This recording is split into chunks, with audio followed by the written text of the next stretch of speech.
takes a snap, looks right, back to the left. It's a screen. Helton's ahead for first down yardage. Goal line, touchdown. Shift into cover 3. Fumble.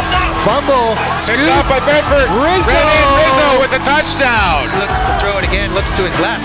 Delivers over the middle. Oh, it's picked off. Tyler Farrell. They fake it to Rizzo over the middle. Open. Soden. He's got it. He's at the 10 to 5. He's in for a touchdown.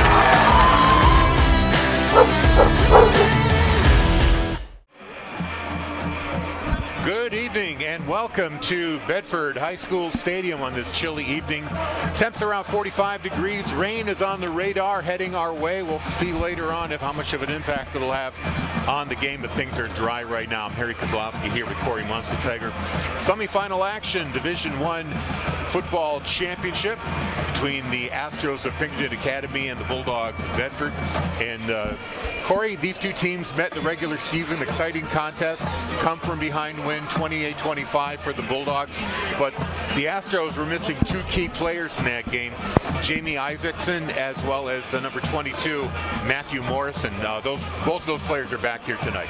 They sure are, and the injury bug hit the Bulldogs as well, as Bennett Matthews is coming back from a shoulder injury. So hopefully we have both teams at full strength this evening, and we're going to be in for a battle. Two evenly matched teams. As you said, that game back in the preseason, or excuse me, during the regular season was very evenly matched. The Bulldogs came from behind after going down 13-0. And you look at their regular season stats, the Bulldogs averaged 35 points per game, let up 10.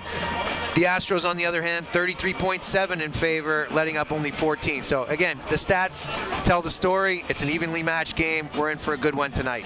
And as always, we had a chance to speak with Coach Matthews yesterday, talk about the last game and this game, and let's see what the coach has to say today. We are speaking with head coach Zach Matthews of the Bulldogs, coming off a thrilling 24-14 come-from-behind victory over a very tough Alvern team. Coach, this team has been challenged before the season, but this game was your biggest test yet, falling behind 14-0 in the first half before scoring the next 24. Alvern was one of the more balanced offensive teams you faced this year. What did they do early to get the jump on your team? I mean, I go back to this. I don't think it's anything that they did specifically. You know, most of the issues that we have and most of the solutions that we have are all about our own team. So there are points in time where, especially initially in that game, where we weren't executing and kids weren't using the techniques that they're supposed to use.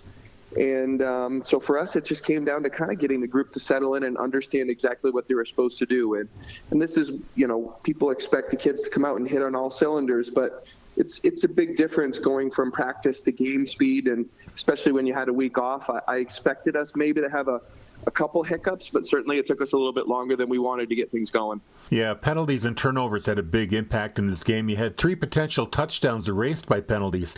That had to be a little demoralizing. What did you say to the players at the half to not let the despair creep in?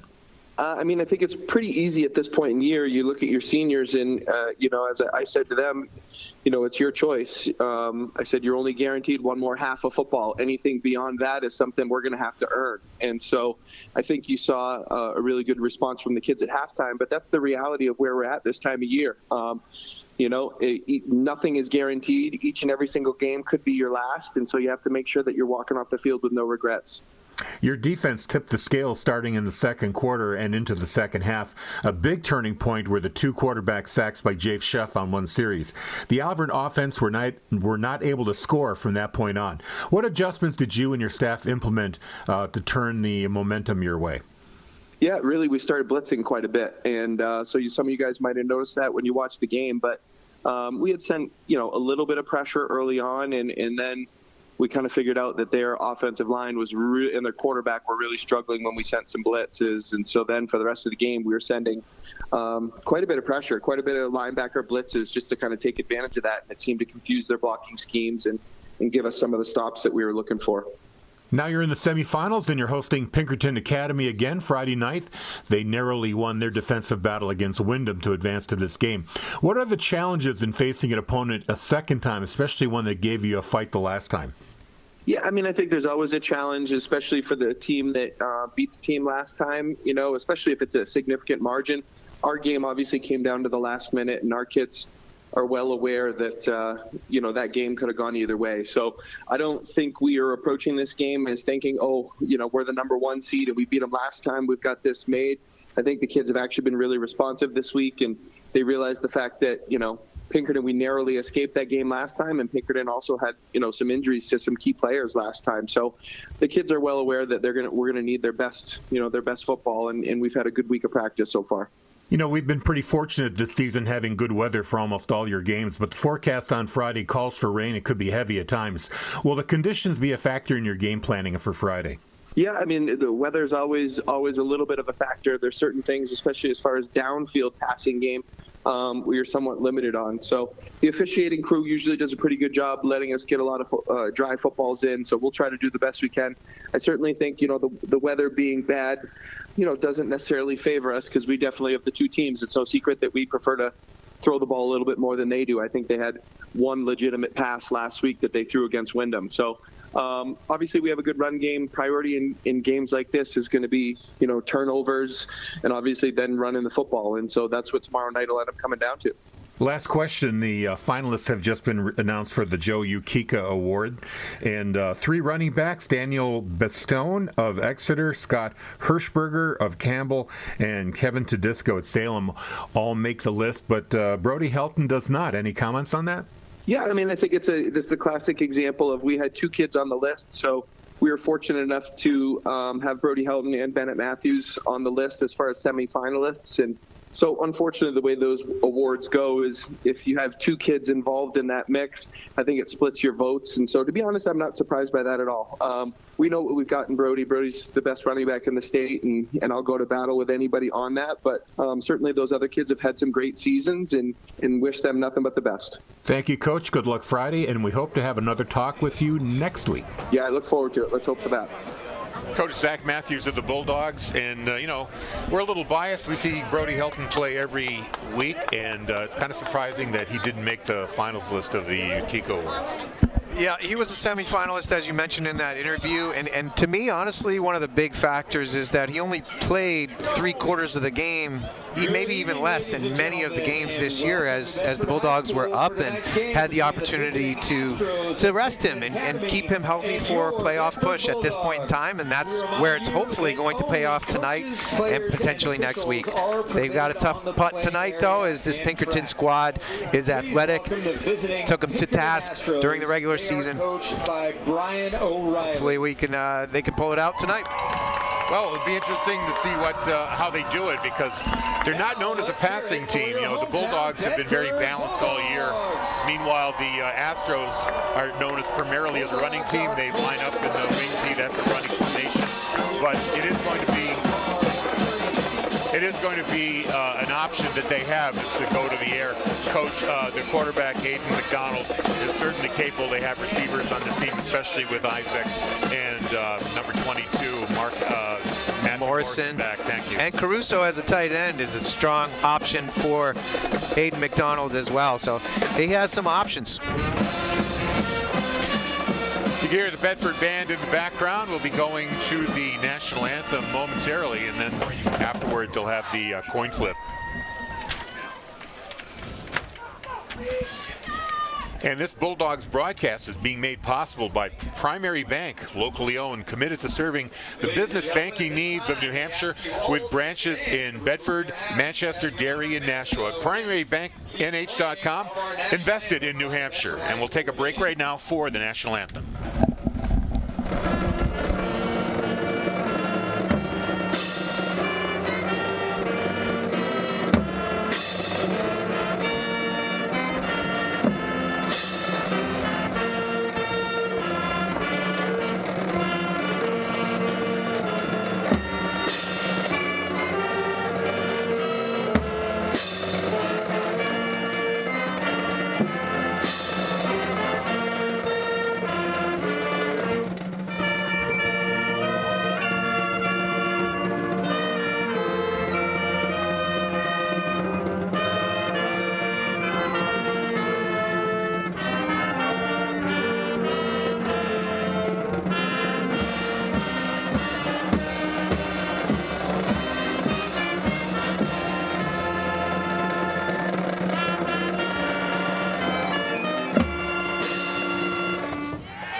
Bedford Marching Band with the national anthem.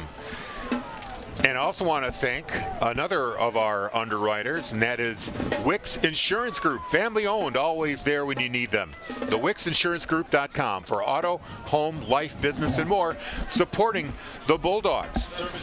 And if your business would like to join this exclusive group of underwriters, contact Bill Jennings at BCTV, 603-472-8288, or BCTV at BedfordNH.org. Teams are at the logo in the middle of the field. It's the coin flip. Decide who will have the ball first. Your normal captains are out there for the Bedford Bulldogs. Number 3, Bennett Matthews. Number 4, Noah Casamasino. 57, Jake Sheff. And number 71, Connor Flaherty. And it was good to see Bennett out there. He did have that separated shoulder in the Alvern game. Coach said it was a game time decision, and apparently he is going to be playing. Easy decision in state semifinals, Harry. There was never a doubt. Captains out there for the Astros. Number 3, Jameson Isaac. Number 7, Anthony Caruso. 72, John Hanlon. And 73, Caden Morrow. I believe the Astros won the coin toss, and they're going to take the ball first. Bedford will defend the end zone to the right. So the Bulldogs will kick off and get the ball in the second half, which is usually their choice anyway. Sure is. They like to defer. Pinkerton won. They'll start on the offensive end, try to do what they can to put points on the board in their first offensive possession. 12 minutes on the board. Some AC/DC playing in the stadium. Hopefully we're not thunderstruck tonight with these storms coming in. No. Hopefully it's just rain. And let's hope it stays away for a little while. You know, it would have been fun to have one of those snowball games as we saw last night with the Cleveland Browns and Pittsburgh Steelers game. Yeah, that was something. And you could hardly see the ball. I don't even know if the ball made it through the goalpost or not. They just kind of took the word of the announcer. No problems with snow as of yet, and any precipitation is expected to be rain when it arrives, but we are clear for now. We have umbrellas and tents set up all over the stadium. Kudos to the student sections for coming out in force. The Bedford inflatable Bulldog is down to our right. We were missing him last week as it was too windy to set that one up, but he's back, ready to support from our right corner end zone. The Bulldogs in their home black uniforms, white numbers. And the Pinkerton Astros visiting in their white jerseys, silver pants, red accents, red numbers. Getting set to kick it off for the Bulldogs, Zach Petrie. We missed him as well last week as Eli Todd was doing the extra points. And back to receive Jamie Isaac and Brady Spellman for the Astros. And we are live. Ball is kicked off. It bounces at about the 14-yard line, scooped up at the 10 and brought to the middle of the field and swarmed under at the 11-yard line. As that return was not going far, very fast. Noah Casamasino with the tackle. He was the lead tackler there. And Spellman's return only about a yard. They're going to mark him, actually going to give him 2 yards. He picked it up at the 10, got it up to the, let's say 13-yard line. So 3-yard return for Spellman. So long field for the Astros to start. Quarterback Aiden McDonald ready to get things started for the Astros. They break the huddle. Come to line of scrimmage. Tight end is left. Two receivers slot right. 2 backs in the backfield. Off tackle right. Ahead, out beyond the 20-yard line, close to first down yardage. And they will move the sticks. Benjamin Quintiliani, the running back there.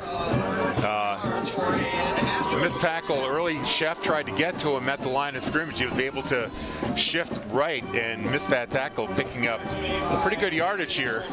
He had quite a hole to run through there on the right side of the line. 11 yards pick up there. 3 receivers to the left-hand side. Man in motion, and we're going to get a flag early. Defensive offside is the signal from the far side linesman.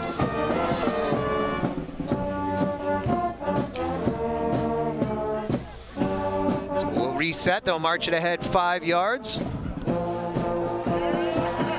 As the Bulldogs were lined up in an offside position. So 1st and 5 for the Astros. They're on their own 29-yard line.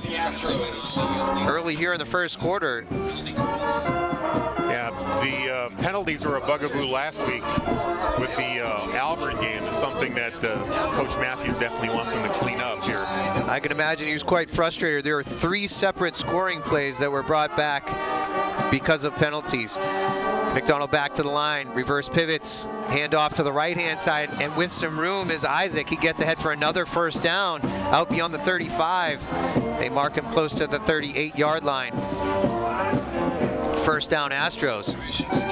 Astros just giving it to Isaac right up the middle, running with power, picking up 7 yards, getting the first there at the 38-yard line. They break the huddle. Cameron Joy goes far out, split to the left-hand side, to the wide side of the field. McDonald under center, takes a snap, reverse pivot. They're going to try the left-hand side and get stopped pretty quickly at the line of scrimmage. Gang tackled there. Leading the charge was Brennan Krause as Isaac took the handoff and went off tackle left. Krause patient, didn't bite on the first fake handoff and met his man behind the line of scrimmage. Tackle for loss right there. 3 defenders right there ready for that running play to the left side. The Bulldogs have gone to a 5-man front with this run-heavy offense. Actually, they're going to give the running back about a half a yard. So we'll call it 2nd and 9.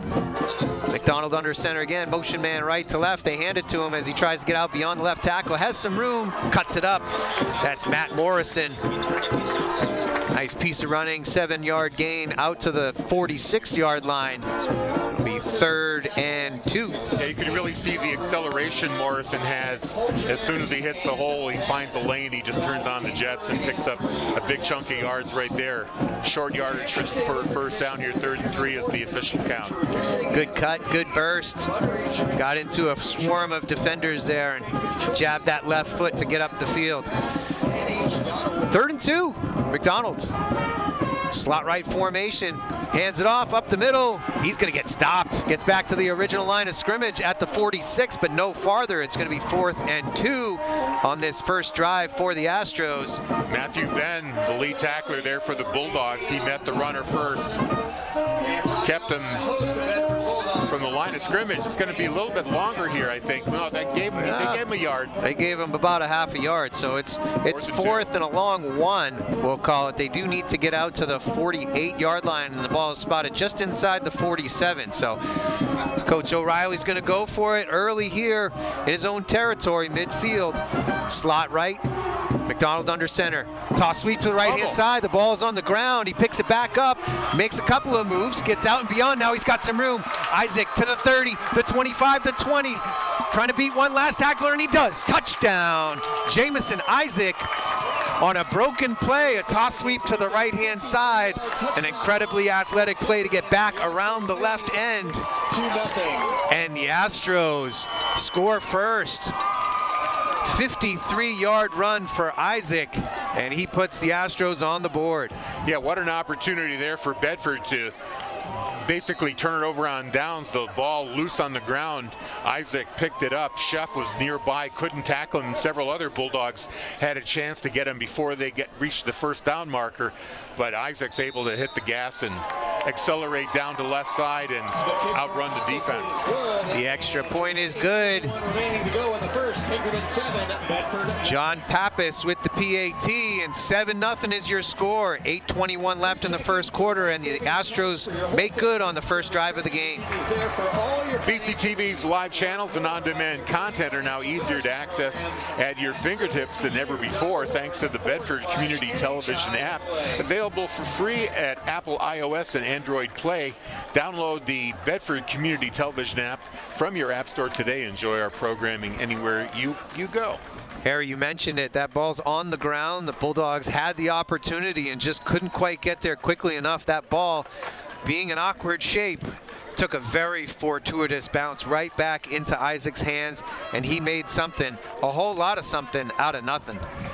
Well, it was a good break for the Astros, although, you know, they make their own breaks when you have players like Jamie Isaac running 53 yards, for a touchdown here to put them up on the opening possession, 7-0. Now it's a turn for the Bulldogs to respond. John Pappas takes his steps back. He has the cover team ready from our left. Ball is spotted on the 40-yard line as he's ready to get the kick in the air, and there it goes down the left-hand side. It bounces at the 20. Looks like it might trickle out of bounds, but it won't. Helton picks it up inside his own 5-yard line. He's got some room up the middle. Gets out beyond the 30 and tackled just shy of the 35. We'll see where the spot is, but decent return for the Bulldogs. Flag on the play, unfortunately. I think he was waiting to see if it might roll out of bounds, but he had to pick it up and made a good return right there, all the way to the 35-yard line. In fact, the last line of defenders were the ones who brought Helton down, but it's all going to come back anyway. Didn't matter how far he got downfield. It sure is. That hold happened all the way back at the 15-yard line, so should be half the distance from there. Another penalty setting the Bulldogs back here. 2 in this game so far, just about not even 4 minutes into the game. And they got 2 flags to their credit. And there's the call. Holding on the return team. It's marched back to the 7.5-yard line. And the Bulldogs have a long field to go. 8:14 to go in the first quarter. They trail on a 53-yard touchdown run by Jamison Isaac. 7-0 is your score. Jack May. Pistol formation, Helton behind him. 3 receivers to the left, 1 to the right. He hands it off to Helton. He goes over the right guard, gets maybe 2 yards. He's out to the 9. Not a lot there as this Astros defense locked it down. That high snap might have confounded things a bit for the Bulldogs. May had to get the ball down and into the hands of Helton, who had to wait for it. And in that split second, it's enough time for the Astros defense to respond, and they hold them to about 1-yard gain. It says 2nd and 8, but really more like 2nd and 9. May comes back to the line of scrimmage. 2 receivers out to each side. Helton is to his left. May is in the shotgun. Helton motions out to the right-hand side, and another flag flies. False start on the offense, so they will march backwards. From a yardage standpoint, it's not a huge loss, but this Bulldogs team needs to get it together. Yeah, now we're in a field position game here. You know, if the Bulldogs have to punt it away, the Astros are going to be getting the ball somewhere around midfield. I'm really surprised that we're seeing these kind of penalties, these false start penalties this deep into the season. You would think the teams would have everything down pretty tight. They're on home field. Noise shouldn't be a problem. So I'm not sure where the confusion's coming from. Yeah, it could be some playoff jitters too. These teams just eager to get after each other, and the Bulldogs succumbing to some mental errors here. A back on either side of May in the backfield. 3 receivers set, 2 to the left and 1 to the right. May in the shotgun. Takes the snap, hands it off. Helton left side, he gets swarmed pretty quickly, and he's going to be tackled for a loss. Cutting through quickly through that offensive line is James Caruso. Yeah, number 99. He was the Astros, I think we're sending a blitz. And Caruso just wound up right in the running lane for Helton, and that's a 2-yard loss, and they're really back now to their 2-yard line. 3rd and 15. Big hole to dig out of. Big hole is absolutely correct. The Bulldogs in the shadows of their own goalposts here. They need a big play to get a first down and give themselves some room. 3rd and 15, as you mentioned. 3-man front for the Astros, assuming pass here. A back on either side of May. He's in the shotgun, slot left, split right. Claps his hands, takes the snap, fakes it to the handoff. It's a screen pass for Westcott. He's got it, it's complete. He's out to the 9-yard line and gives the punter, Brody Helton, at least a little bit of room, as it's 4th and 8. Ball's marked on the 9-yard line, so it'll be 4th and 9. And the Bulldogs will be forced to punt. Yeah, unfortunately, that pass play didn't really clear the zone of interference, if you will. Too many white jerseys around Westcott, didn't have a lot of room to break free. So Helton set to punt, takes the snap, gets off the kick. It's high, a little bit of hang time. It bounces at the Bulldogs' own 34, but bounces backwards. And it only goes out to the 28-yard line. So the Astros will have amazing field position as they will take over on the Bedford 28 heading in. Pinkerton from Bedford 28. Broadcast coming up on BCTV and Bedford 105.1. Should the Bulldogs win this game, we will be at the championship, which will be played on Saturday at 1 p.m. against either Exeter or Londonderry. Those two teams play next week. Boys basketball season in the meantime will begin Monday, December 16th, 7 p.m. against Nashua North. The Titans coming to Bedford. McDonald sends a man in motion right to left, takes the snap, heads out. Helton comes on the blitz and tackles for loss. Isaac caught for about a 3-yard loss as he cut through that offensive line and wrapped up Isaac. Yeah, you know, Bulldogs a little lucky here. Could have been an offside right there. I'm trying to see what the Bedford player was that moved just a little before the snap. Looked like Flaherty on that right defensive tackle position, but again, didn't encroach into the neutral zone. So no flag is thrown, and the Bulldogs get a negative yardage play. Inside 5 minutes here in the first quarter. The Astros lead 7-0, trying to make good on their second possession and getting tackled again almost behind the line of scrimmage, but moving forward to the 30. There'll be a gain of 1 for the Astros. For a gain of 1. Brought down by host Brennan Krause was the first tackler. Actually, Brennan was able to slow the runner down just long enough so his teammates can come and help bring him down. It's going to be very long third down here, 3rd and 12 from the 30-yard line. Morrison on the carry there, and he honestly could have lost yardage there. He was able to get ahead for 1. Ball's marked on the 30 for the Bulldogs. Back to the line of scrimmage, McDonald. 2-wing set. Quintiliani behind him. He'll pass over the middle. It's complete. No, it's not. It might be picked. Oh, close. Almost intercepted. No, it's incomplete. Wow, that got batted around a couple of times in the area. Anthony Caruso couldn't quite pull it down. And it looked like Westcott was right there potentially for an interception as it got bobbled. The ball got bobbled right into Westcott's hands. He couldn't close on the ball. Would have been a really great needed turnover right there if they could have pulled that off. So 4th and 12 for the Astros. The ball sits on the 30-yard line. Need to get inside the 18. And that was the first pass thrown by McDonald in this game, and he only threw 1. He matched the total for last week's game against Wyndham. Sure did. He comes to the line of scrimmage here. 2 wings. Quintiliani behind him. He fakes the handoff. Now looks down the middle. Pass is delivered. It's caught. Caruso is there. It's a first down inside the 10-yard line. Anthony Caruso, beautiful catch out and away from his body. Pulls it down for first down yardage and a 1st and goal for the Astros. Yeah, McDonald had lots of time to throw there. Good pocket for him. He found Caruso right over the middle. Now he's down in the red zone, 8-yard line. 1st and goal from the 8 here for the Astros. 3.5 to go here in the first quarter, and the Astros are knocking on the door again. They're ahead 7-0, looking for more. McDonald back to the line of scrimmage. Under center, takes the snap, hands it off right up the middle. Quintiliani swarmed under. He gets maybe a yard down to the 7. It'll be 2nd and goal from the 7. Bulldogs defense pretty stout today. They're making plays when they need to. Unfortunately, the big ones are getting away from them, like that fourth down conversion. They sure are. They've also been on the field for nearly the entire first quarter here, as the Bulldogs had a 3-and-out on their own offensive possession, and otherwise it's been all Pinkerton.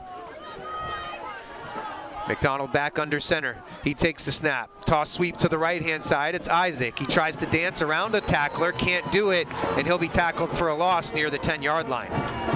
And Jacob, yes, Chef with the tackle. Isaac, tackle for a loss of 2. Nice job by Chef breaking down, wrapping him up, securing the tackle at the 10-yard line. So 3rd and goal from the 10 for the Astros. 2.5 to go here in this fast-moving first quarter.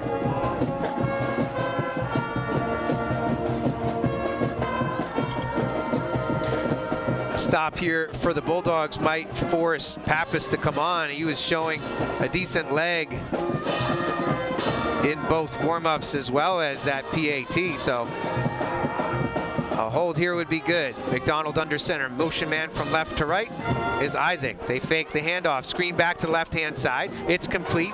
Now cutting into the middle and close to the goal line is Caruso, but he's not in. He's tackled at the 1-yard line. It'll be 4th and goal from the 1. Dean Polchinari with the touchdown-saving tackle, and that pass right through the arms of Brennan Krause, too. He could have knocked that down. That would have been fantastic, but now it's a 4th and goal, from the 2, and you know the Astros are going to keep the kicker on the sideline. They're going to go for 7. Oh, absolutely. You have one yard to go. You better go for it here. Coach O'Reilly, this is kind of a no-brainer for him. And the Astros back to the line of scrimmage. Big Home team early here, the Heavies. He takes a snap, second man through, and he's in. Easy touchdown for Matt Morrison, barely touched on his way to pay dirt, and the Astros go up 13-0 with the extra point to come. Yeah, big hole open there for Morrison. Fake handoff first to Quintiliani. You kind of thought he might have been the carrier, you know, the big beefy fullback. So Pappas on to try the extra point. 1:07 to go here in the first quarter. The kick is up. It looks good. It is good. Pappas' kick is up and good. The Astros and 14-0. The Astros lead. Heritage Home Service applauds your. Well, the Bulldogs had been down before. They were down last week. They were down big against the Astros the last time they played against them, and you know this is a territory they're familiar being in. Yeah. But you really don't want to be. You don't want to be digging a hole like this. You don't want to make a habit of playing from behind. Just about to say that. I mean, chew your fingernails. That's one thing. Get down 14 points. That's another. Bad habits are tough to break. Yeah, especially with this early in the game, and the Astros showing no signs of letting up. 1:07 to go here in the first quarter, and the Bulldogs set to get the ball back as Pappas will kick. They crowd the ball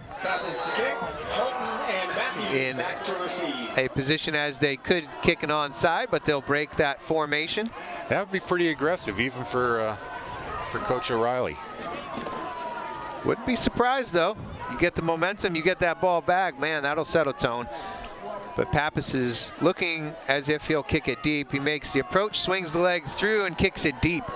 Helton will take it at his own 3 and come out from the shadows of that end zone.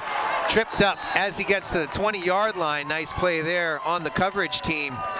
Number 24 there, Brady Spellman was the shoestring tackler on Helton. Spellman participated quite a bit as a couple of the starters were absent in that regular season game. Spellman was relied upon heavily in that first game, scoring a touchdown even.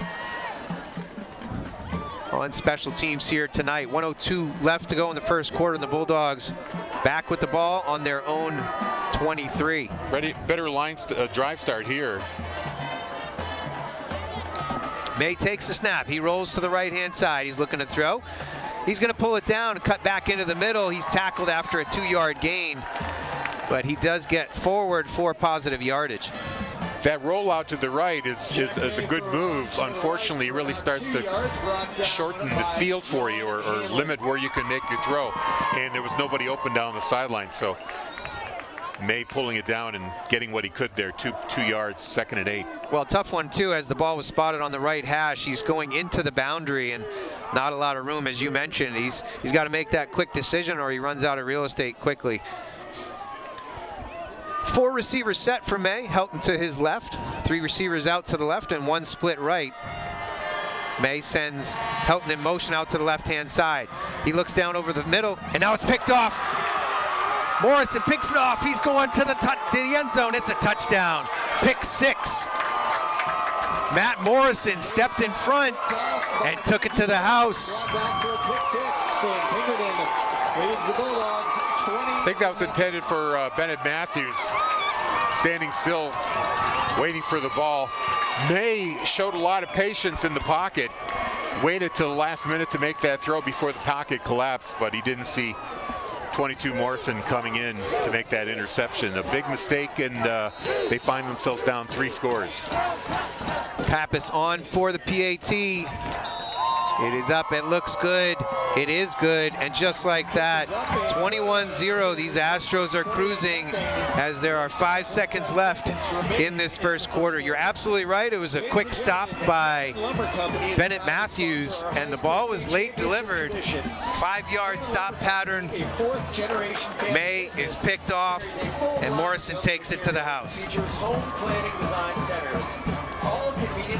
It's easy to listen to Bedford 105.1 online. Go to wbnh.bedfordnh.org or bedford1051.com. You'll find a stream link there. We also stream on phone apps like TuneIn, MyTuner, Simple Radio, and Radio Garden. And if you have an Alexa device, just say, Alexa, play Bedford 105.1. This Bulldog squad rattled here in the first quarter. 5 seconds to go, and they're going to need to turn the page quickly and get on their horse to make any sort of comeback. Yeah, we've entered the twilight zone. This is the biggest deficit the Bulldogs have faced all year.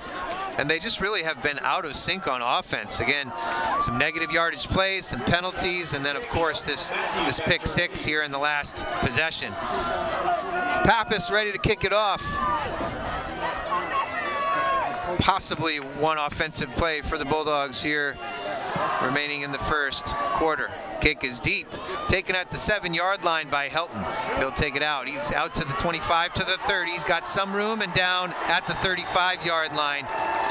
The field looks clean of any penalties, and the Bulldogs will have it on their own 35 to start the second quarter. Pappas who made the tackle there on Helton, and you know, once again, that was the last line of defense on the kickoff coverage. Helton having some great returns here. He was one move away, one broken tackle away from opening up, and like I said, Pappas was able to bring him down. But if it wasn't for Pappas, there was nobody behind him. Schools will award special pins to student-athlete nominees.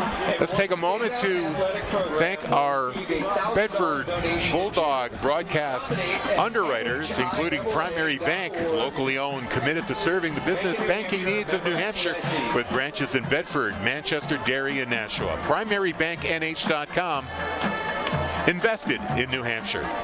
And by the Wicks Insurance Group, family owned, always there when you need them. The WicksInsuranceGroup.com for auto, home, life, business, and more, supporting the Bulldogs. That first quarter could not have been worse for the Bulldogs. A 3-and-out and a pick 6 on their only 2 possessions.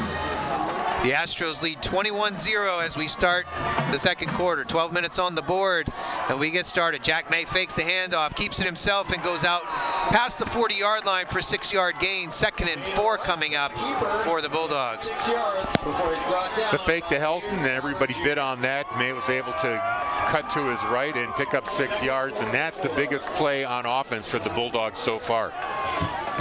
2nd and 4 upcoming.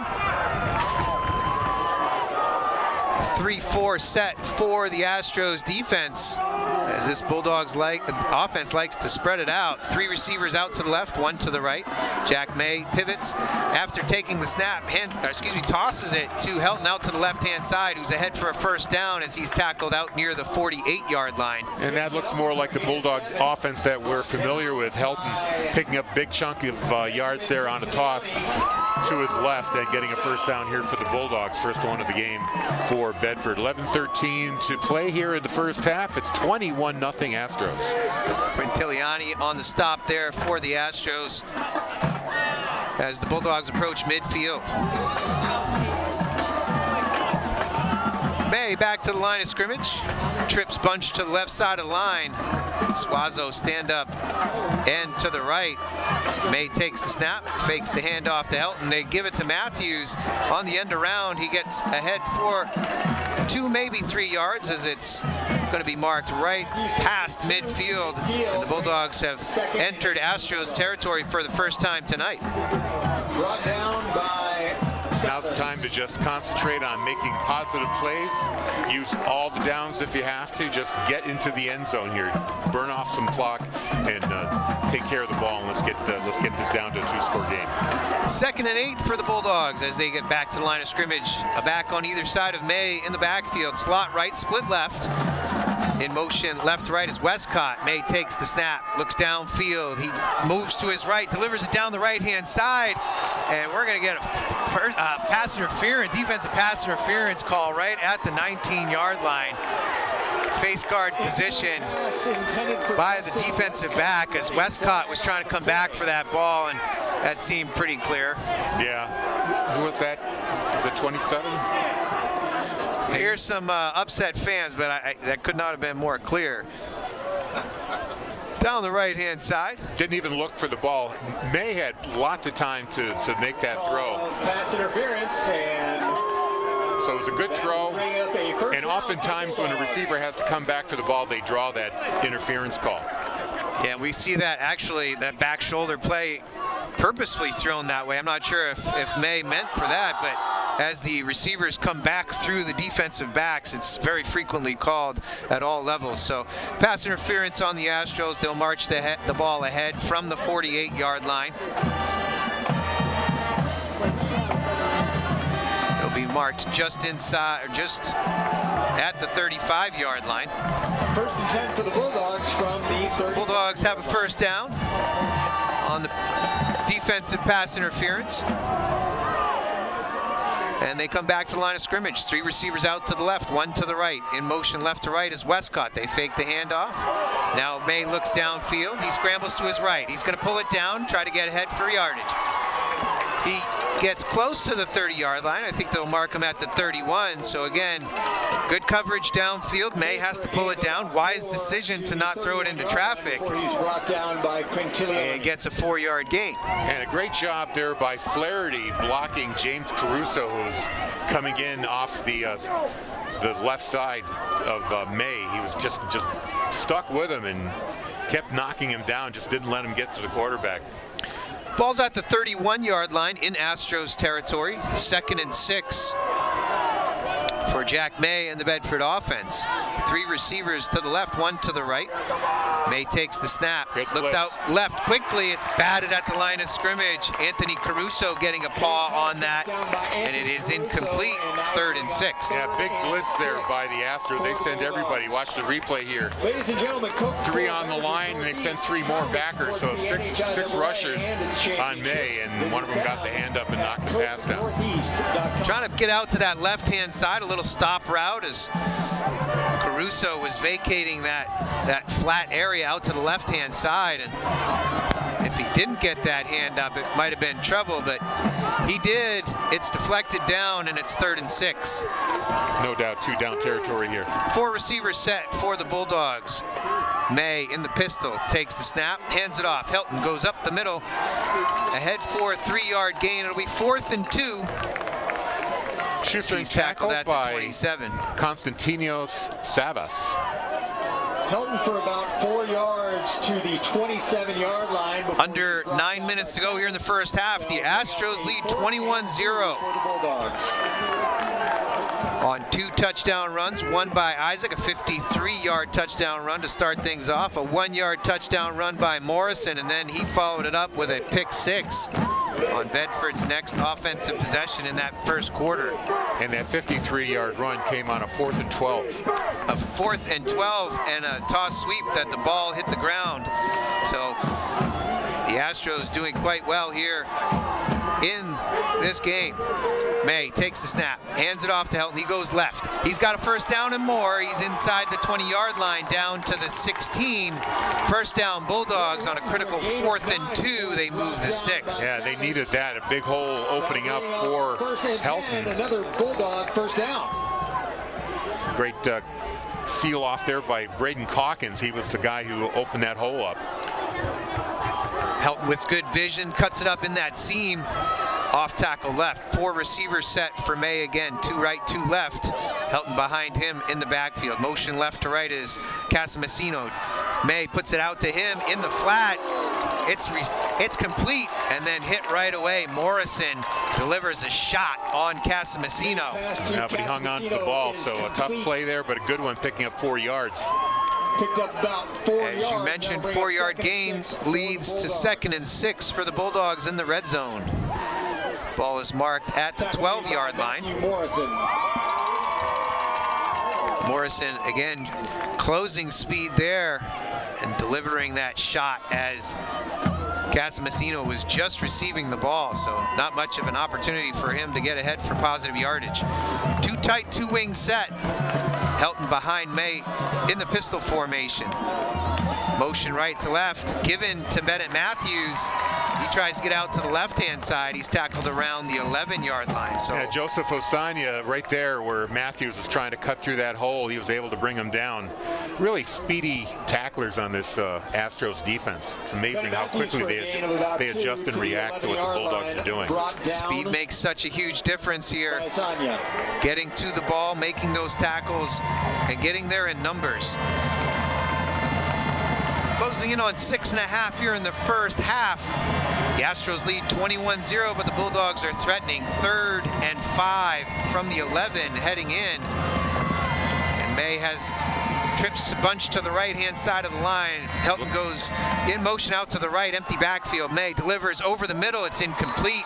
Intended receiver was Elsmore, and he had some defensive linebackers right around him swarming that potential reception. So yeah, that 4th and 5. It would have been just enough, if not just a tiny bit short of the first down at the 6-yard line. So the Bulldogs, well, I mean, they could kick a field goal here, but not when you're down 21-0. They got to go for 7.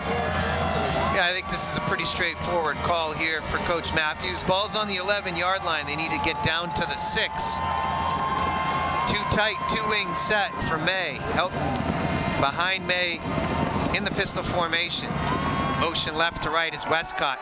May takes the snap, delivers, incomplete.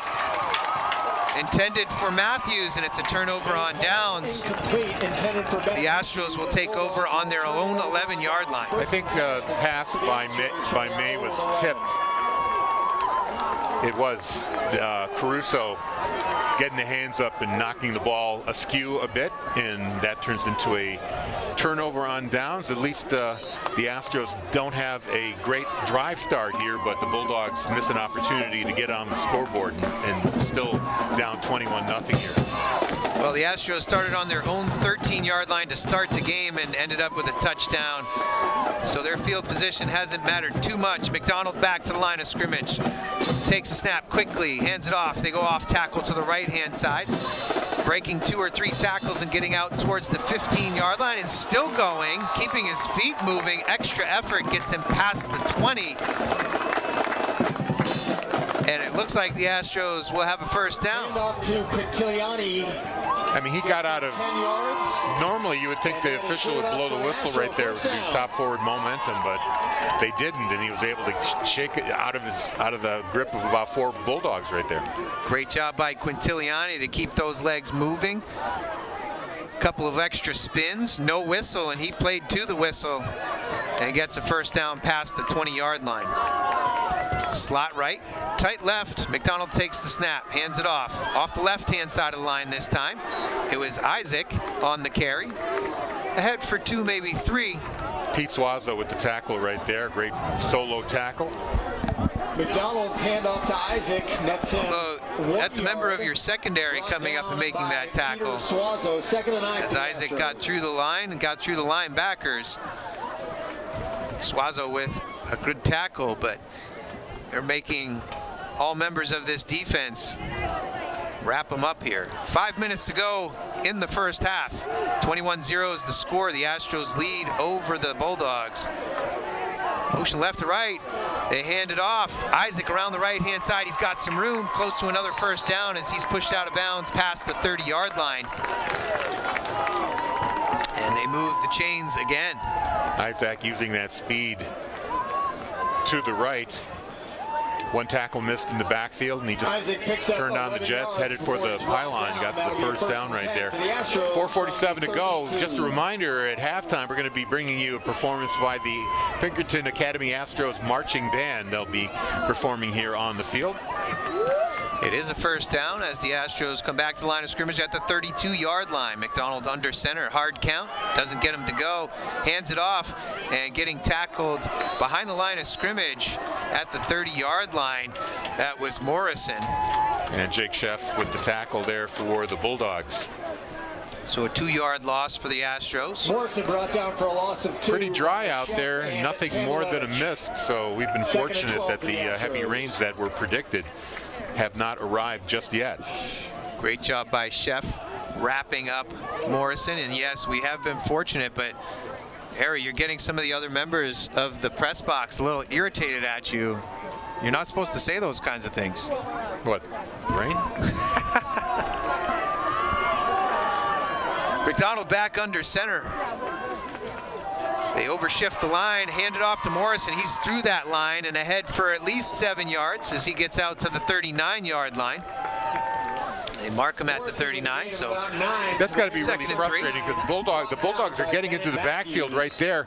Unfortunately, Morrison was able to split the defense and rush right through and pick up 7 yards. They're just not getting to the runner, even though they're in the backfield. Kudos to that offensive line for the Astros as they're opening up some good holes too. Morrison wasn't touched until he was at least 3 yards past the line of scrimmage. Your community work. And the big boys up front for the Astros are doing the job tonight. Overshifted line to the right here again. They run off the right-hand side. Ahead for first down yardage and out to the 47, close to the 48 is Morrison again. Matthew Morrison on the right side. Again, You know, formations are so tight, I don't even think there was a hole there to run through. He just swam his way through the tacklers. Put 2 wings off that right-hand side, and they're, overshifting a tackle. So real heavy weighted on that right side, seeing how the Bulldogs will respond. 2:40 and ticking here in the first half. The Astros ahead 21-0 coming out of their own end of the field. They started this drive on the 11-yard line, pushed it out to the 47 so far. And they don't seem to be in any hurry here. Probably going to take it down and call a timeout.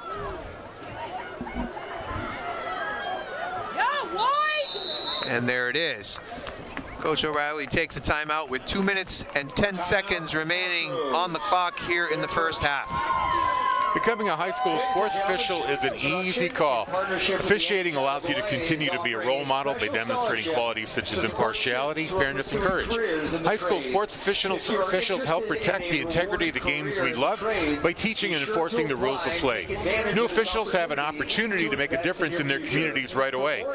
To learn more about becoming a high school sports official, visit NHIAA.org. Stronger future together. And was Lauren Fox reading the same copy as I was? I think he was. I think he was. Lauren filling in for the stadium announcer crew here, keeping the audience informed here in the stadium. You're like my echo. Road to the semifinals. The Bulldogs with the #1 seed faced Alvern last week and were victorious 24-14. Pinkerton, as the 4 seed, had to take on Merrimack in the first round. They beat Merrimack 38-14, advancing to face Wyndham, who upset Salem in that first round. Wyndham gave them a tough game, too. They sure did. Wyndham held Pinkerton to 14 points, yet could only score 6 of their own. So Pinkerton advanced to tonight's semifinal game. 2:10 left in the first half. McDonald back to the line of scrimmage. 1st and 10 for the Astros on their own 47. He takes the snap. It's a reverse. Isaac going back to the right-hand side. He's ahead close to midfield as he's tackled at their own 49. I think it'll be just shy of the 50. And that tackle actually started at the line of scrimmage. Dean Poltrinari able to trip him up, and his momentum gave him another 3 yards. So a little trickery there by the Astros as they tried to catch the Bulldogs sleeping and get a big play here before halftime. 2nd and 7 right at midfield. You can see on the replay there, Poltrinari able to get an arm into the ankles of the runner. Possibility for the Astros to try to hit one over the top here. McDonald back to the line of scrimmage. 1:20 and ticking, and now the Astros will take another timeout. Timeout, Pinkerton, their second. Now, that's a good point you just brought up here. It is only 1:19 to go. They're at the 50-yard line. They need to get at least within field goal range. I assume the kicker Pappas can hit it from about 25, 30, 40 yards out. So in order to get anything on the scoreboard here, they need about another 20, 30 yards. They sure do. This is where your offensive coordinator digs into his bag of tricks. You want your defense to be wary of halfback passes, reverses like we just saw, any other kinds of things that might be out of the norm for this Astros offense. Championship volunteers and officials. Visit aromajoes.com to check out. 1:19 to go in this first half. The Astros ahead 21-0. Again, a 53-yard touchdown run by Jamison Isaac. A 1-yard touchdown run by Matt Morrison, and then a pick 6 on the very next possession for Morrison. He's been a busy man this evening. And no doubt you noticed the red-clad marching band members behind the Astros bench. That is the Pinkerton Academy Astros marching band, and they'll be performing for us at the half, and we will have that for you both on BCTV and Bedford 105.1 Radio. A rather forgettable first half for the Bedford offense. They had a 3 and out, a pick 6, and then a turnover on downs. Back to the line of scrimmage, McDonald. They handed the second man through. It's Morrison. He gets out to the right-hand side looking to pick up a couple of blocks. He's got a first down inside the 40-yard line. They mark him just about the 37. They pause the clock while they move the sticks ahead. 1st and 10 for the Astros as they look to get more points on the board before halftime. They run the clock. They mark them at the 36-yard line. So 1st and 10 for the Astros heading in. 14-yard pickup right there. Really got to be frustrating because they're getting into the backfield, but they're not able to get a hand on these runners. McDonald under center. Man in motion right to left. And we're going to get a false start on the Astros, their first misstep of the evening. No, they have the pass interference. That's fair enough. Second flag. Fair enough. Start on Pinkerton, that'll make it First offensive misstep. There you go. 5-yard penalty on the Astros. They back them up to the 41-yard line. 1st and 15. They run the clock. May get one more play off here. Well, if the Bulldogs can keep them off from the end zone or at least the 3-pointer here, that would be a big win for them. They do get the ball coming into the second half, so all the focus now here on the defense to keep the Astros off the board. The Astros go heavy, too tight set.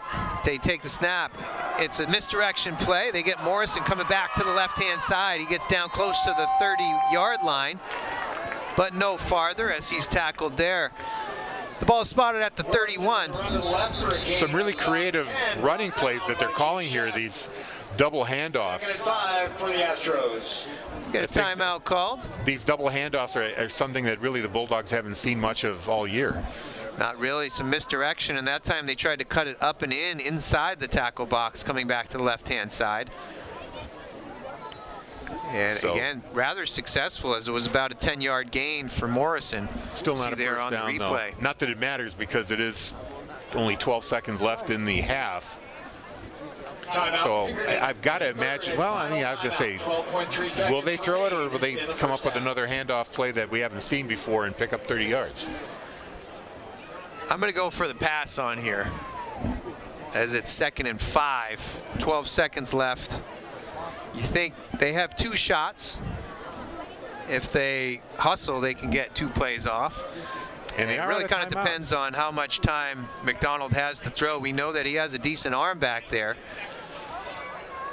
The other thing too is that the Astros are out of timeouts here, so the play has to go to the sideline, get out of bounds, hurry. Oh, they're giving them 19 seconds here, so they readjust the clock. Still, not a lot of time to get 31 yards of field here to get to the end zone. McDonald's back under center. Takes the snap, he drops, he looks over the right-hand side, delivers it deep. Ball is up close to intercepted, but it does get knocked away as Bennett Matthews was settled under it, and it was batted away late there. Cameron Dillon was the intended receiver, and yeah, he became a defensive back when that ball was in the air. It was floated right to Matthews, and Dillon was able to knock it away from him.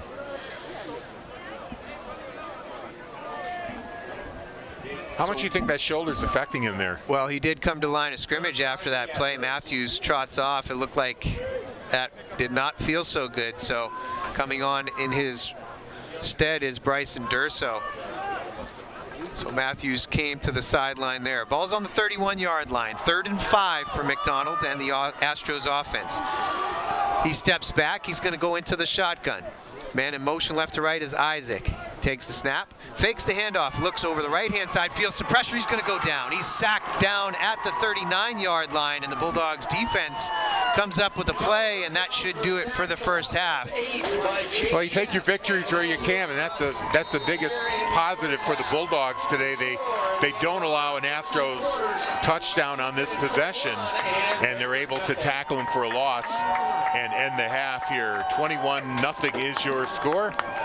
Bulldogs go to the locker room, and Coach Matthews and his staff have to come up with some new wrinkles here to try on the Astros. They really not much work. They did have a decent drive that stalled out and turned over on downs in the red zone, unfortunately, but they need to come up with something and keep those Astros off the field as much as possible. Welcome back to Bedford High Stadium. Here the score, Pinkerton Astros 21, Bulldogs nothing. Bulldogs will be receiving the ball to begin the second half. Teams right now are warming up, so the kickoff coming up in about 2 minutes. This is not the kind of game that we're used to seeing. Bulldogs, of course, undefeated coming into this game. 9-0 regular season, +1 in the playoffs. 10 wins on the year. They went completely undefeated last year. So they're running a 2-season undefeated streak, and that's definitely in danger tonight. They got hit in the mouth in that first half. They have to figure out how they want to bounce back. There are one of 2 ways. You can turtle or you can put up a fight. We'll see what character they come out with here in the second half.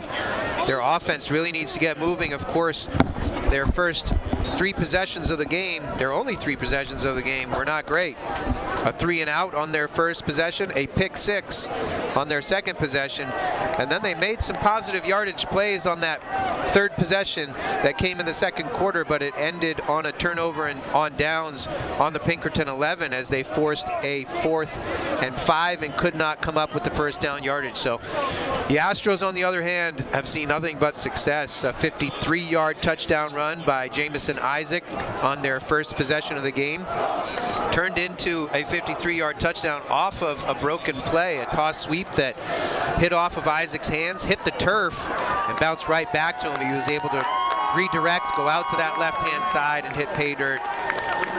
Morrison followed that up with a 1-yard touchdown run, and then it was Morrison again on that pick-6. So that is your 21 points for the Astros. They did not score in the second quarter. They had a nice long drive, but time ran out on them in that second quarter. So we start the third quarter, 21-0, the Astros lead, and they need to protect that 3-score lead. And that it was the one positive coming out of the first half, that the Bulldogs are able to stop the Astros on that final possession, let the clock run out. It was a big sack on McDonald that ended that possession. And I'm reminded of what Coach Matthews said on the interview earlier, that you're only guaranteed one more half football. Whether or not you play another half is up to you. And I think that's the decision that the Bulldogs have to make here. Can they pull this out? Can they earn themselves another game? We're going to have a dramatic change in energy level and a dramatic change in the results. 12 minutes back on the board. John Pappas ready to kick things off for the Astros. He takes his steps back deep to receive for the Bulldogs. Brody Helton and Bryson Durso noticeably absent Bennett Matthews. Low liner up to that left-hand side for the receiving team. Durso takes it out from inside his own 10-yard line, gets out beyond the 25 and tackled short of the 30. The Bulldogs will start this second half with decent field position at their own 27. By Brady Spellman and Jake Morrow. First and 10 for the Bulldogs from their own 27. Well, this is where the Bulldogs can turn this game around. They can get a score on this possession. It'll go a long way to bring him back inside here. It looks like Durso is staying in the huddle on this offensive play. Casamassino comes out. And Bennett Matthews has his helmet off and is on the sideline, so keep an eye on that. Back on either side of Jack May in the backfield. He takes the snap, hands it off. Helton goes up the middle, gets about to the 30-yard line, where he will be stopped after a 3-yard gain. Second, and we'll call it 8. 2-yard gain there. Jack May is going to need to open up that playbook. See what they can do to get some of these large chunk type gains. Passes over the middle, up the sideline, see what they can do, but you do also have to keep that balance. He's back to the line of scrimmage. 4 receivers set. In motion left to right, Casamassino takes the handoff, gets out beyond the end on the right side. Tackled as he gets ahead for a nice gain. Joseph Asanya on the tackle. Close to first down yardage, but I think he's still going to be shy. Yeah, they mark it at the 37, so it'll be 3rd and 1. Really frustrating, too, that you've got good blocking in front of the runner, but the tackle comes from behind. Asanya able to shed his block and get the runner from behind. Great pursuit there from the backside.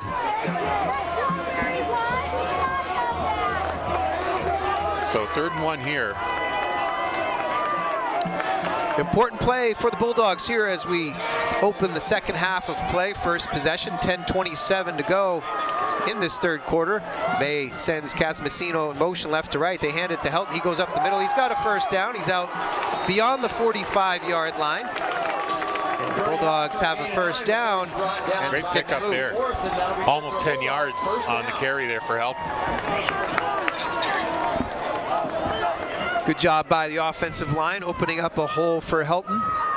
Slips it up the middle in the seam there and ahead for good positive yardage.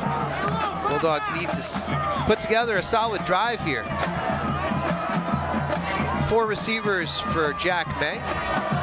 In the pistol formation, he takes the snap, looks over the middle, now out to the right, now back into the middle. He'll scramble to his right side, he'll pull it down and run. He's out beyond the 50-yard line and goes out of bounds.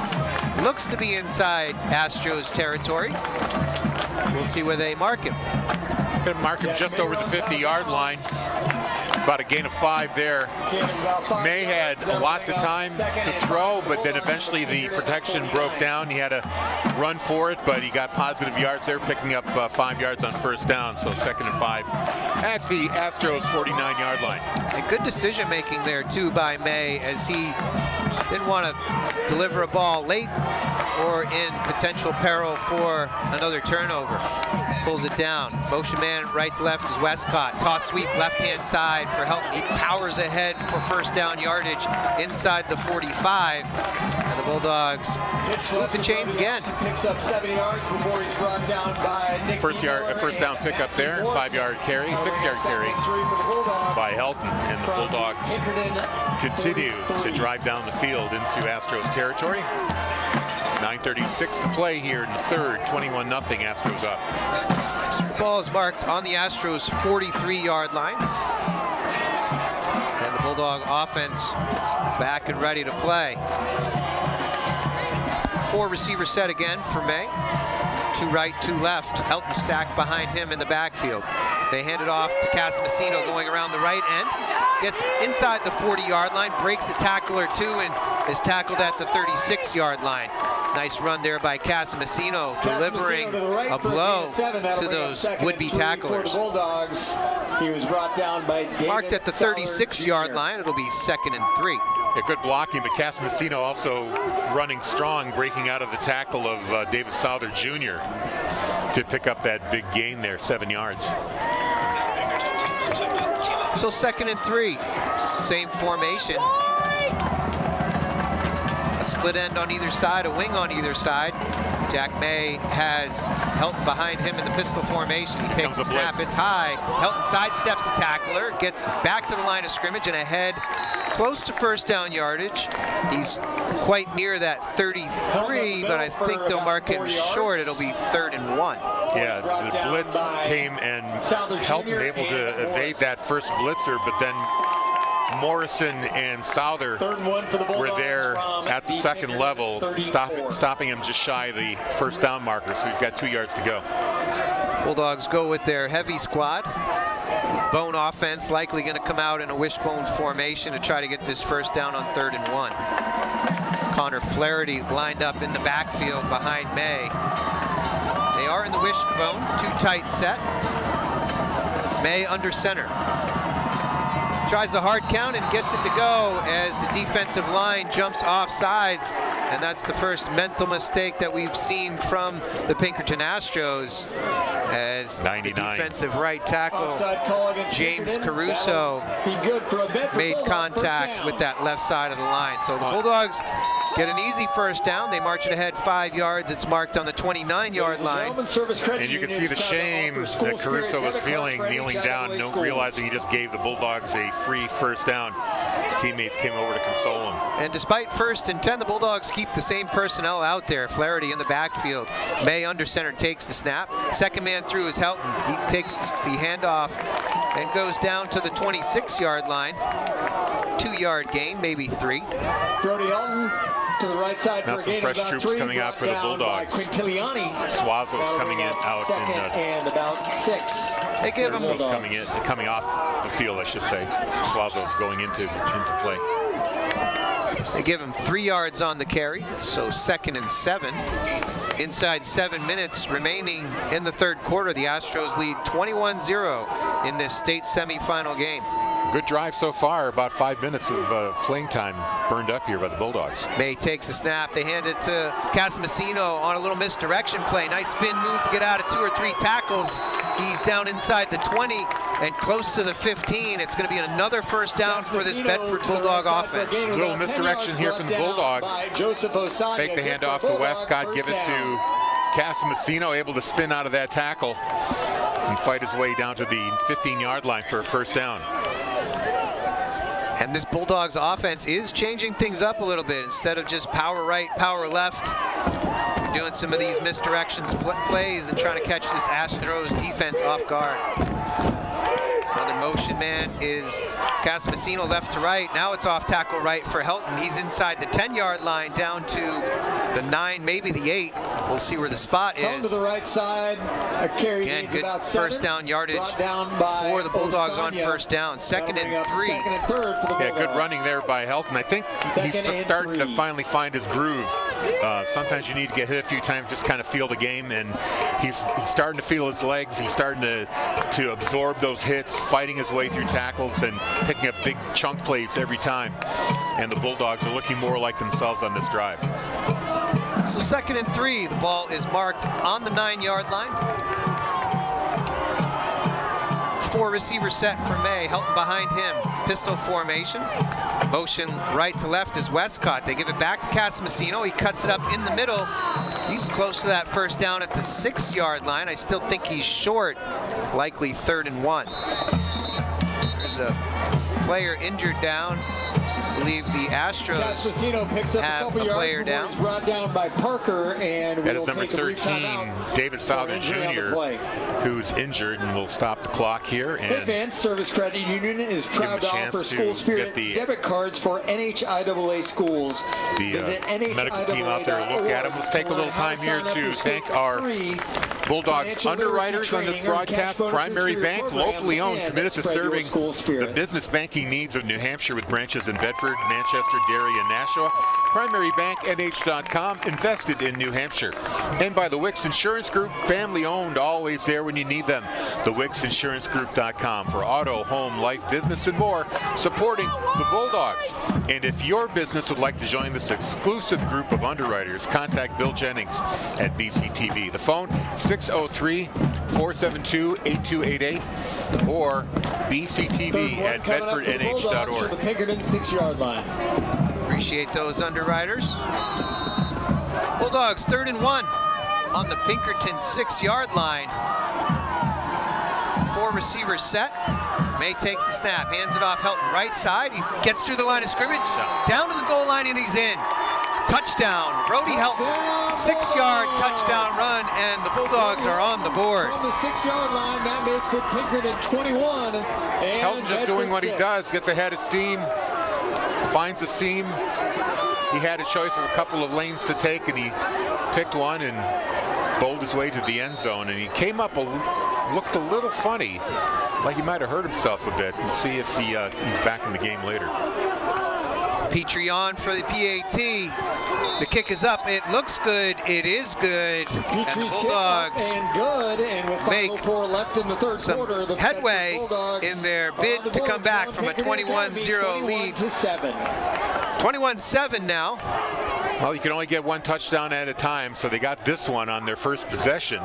Now the next step is to stop the Astros on their next possession. They were able to do that at the end of the first half. Let's see if they can keep that momentum going on defense. Starting to see a couple of umbrellas pop up here in the stadium as the rain is starting to come down a little bit. 5:04 left in the third quarter.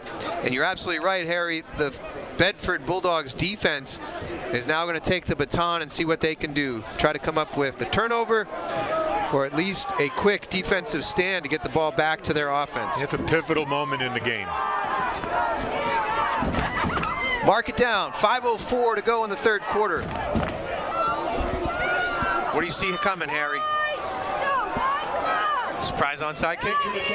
Too early for that. Too early. Okay. Too early. All right. Fair enough. No, they're gonna let the defense do their job here. I can't imagine them trying the onside here because you don't want to risk giving the Astros a short field. The Astros are crowding the 50-yard line as they might have had a similar thought as me. Actually, the perfect move right here would be the patented Bedford Bulldog pooch kick. Right. About 15 yards. Get it to land at the 30 or so. Somewhere, 30 to 25-yard line areas. Drop it in there. Petrie. A worm burner down to the 25-yard line. Isaac picks it up. He goes to the right-hand side. He's got a lot of room out there. Suazo trying to track him down. Isaac stays in bounds on that right-hand side. Maybe he doesn't. He steps out, but he's inside Bedford territory at the 48. And that didn't work out. Speed got him a lot of room out to that right-hand side, as we see on the replay. Suazo did a great job trying to track him down and forcing him out at the 48. Yeah, it was actually a smart move to have Isaac as an up man on that play, thinking that it might be a shorter kick. And the Bedford defense's job just got a bit harder with this advantageous field position for the Astros.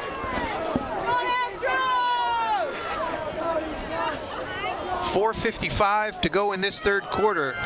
Let's keep an eye on that clock. McDonald back under center, ready to get things going. Takes the snap, hands it off. Morrison to the right-hand side. Pushes ahead for 2 yards.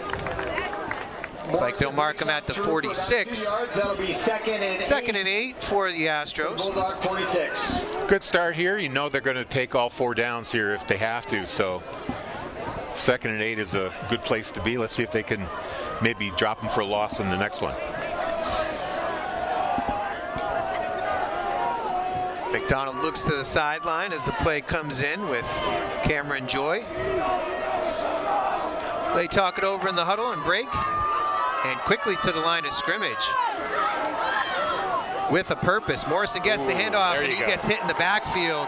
That's the stuff. Bulldogs getting through that offensive line quickly. Alex Bissonette with the tackle, hitting Morrison in the backfield. And that's a negative play right there. They're going to push him back. Well, they're going to mark him. I guess they're going to mark him no gain. I thought he might have lost a yard or two. And 8 for the Astros. Tough one there for the Bulldogs, as I agree. It looked like he was trapped in the backfield for maybe a 1-yard loss, but they give him forward progress to the 46, so 3rd and 8 for this Astros offense. And that clock continues to tick. Their time of possession, again, throughout that first half was heavily in their favor, and the Bulldogs did a good job with a slow but steady offensive drive of their own to start this third quarter. And in motion right to left, that is Morrison. He tries to get out to the left-hand side. People in this press box hoping for a hold call, no flag down, and it'll be 4th down for the Astros. Yeah, watch Tamulevich. He's in the backfield, and 2 Astros haul him down. Missed call. Dustin Westcott on the tackle at the 43-yard line. So 4th and 5 for the Astros. It looks like they're sending in the punt team.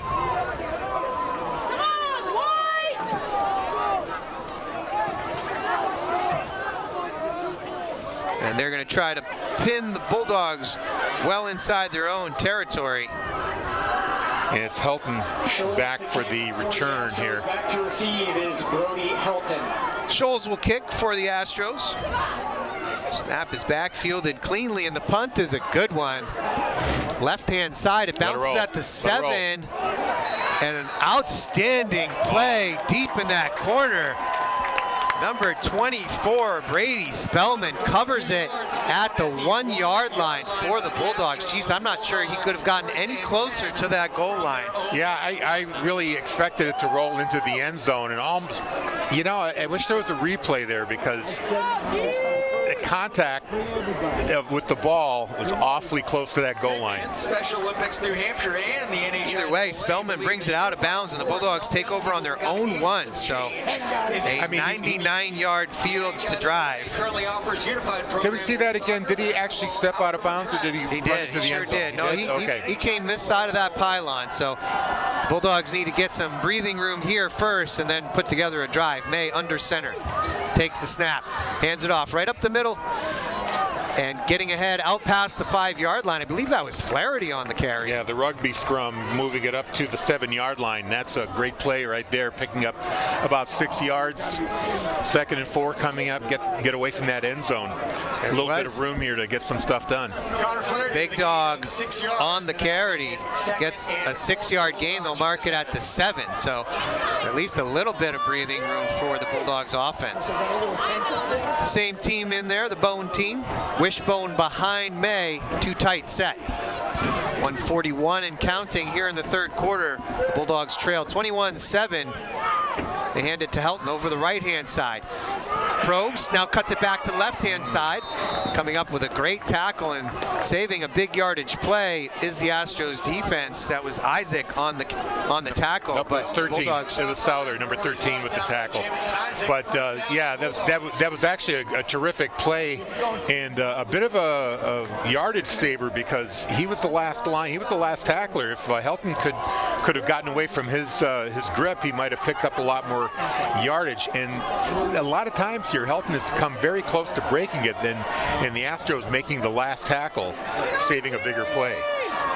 Either way, it's a first down for the Bulldogs on their own 12-yard line. May back to a 4-receiver set. Helton stacked behind him. Motion left to right, Casamassino. Toss sweep to Helton out to the right-hand side. Gets a block, gets out to the 15, and goes out of bounds near the 17 or 18. And he's ahead for positive yardage, about 6 yards. Call it 2nd and 4. You know, when you find yourself down 21-0, all you can do is climb little hills. The first hill was scoring a touchdown on your first possession. The second hill was stopping the Astros on their possession and getting the ball back. And the next big hill was getting out from their own 1-yard line. They've done a nice job here, and the ball is marked on the 19-yard line. So Looks to be 2nd and 3, 2nd and 4. And the Bulldogs back to the line of scrimmage. 4 receiver set, 2 right, 2 left. Helton behind May again. Jack May sends Westcott in motion right to left. He's looking to throw as he rolls to his left, delivers it downfield, deep ball. Casamasino can't catch up to it, incomplete. Near the 50-yard line as Jack May took a shot at the end of the play there. Casamasino falls incomplete. That'll bring up 3rd and 4 for the Bulldogs from their own. Worth taking a shot downfield if you're Coach Matthews trying to look for those game-changing type plays. Incomplete there though. So 3rd and 4. Ball is on their own 19-yard line.